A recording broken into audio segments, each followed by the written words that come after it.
Hey everybody, video number 2. This one is on something we were talking about before, which is upcycled plastics and small things people give me, and what do I do? How do I incorporate them into my dioramas? This is one of my kind of more medium-sized dioramas. As you can tell, it's a little bit bigger than some of the other ones that we've done in the past.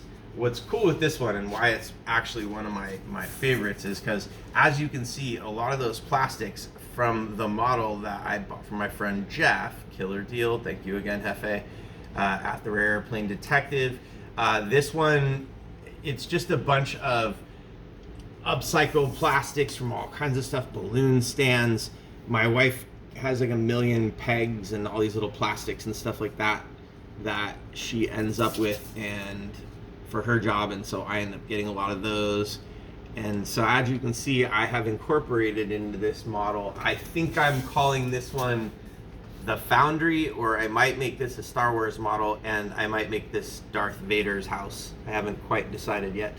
But as you can see from the almost impossible angles, this is one of my larger ones. It's about 32 inches wide, 12 inches deep, and it looks to be about 18 inches tall, 16 inches tall.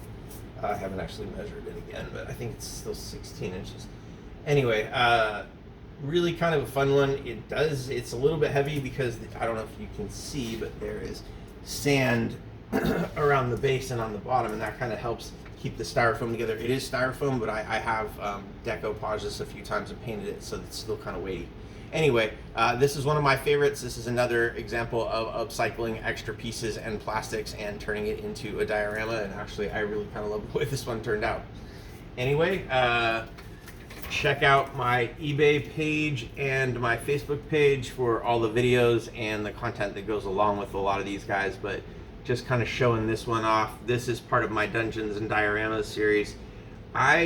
I don't know, this one might also end up being part of my, when I open my Kiss action figures, I might pose them on this, because I just really like the way this has turned out in sort of a 3-color two-toning. And the more I look at it, and the more I sort of see the angles on it, the more this is screaming for like some graffiti and stuff on the other side. One of the things that I try to do is make my dioramas multi-sided, or 2-sided at least, so that if you get bored, you can always turn it different angles and pose your figures differently, and your shelf never gets boring. Anyway, all right, I love you guys. Hope everybody's having a great holiday season and staying safe. Aloha from the desert.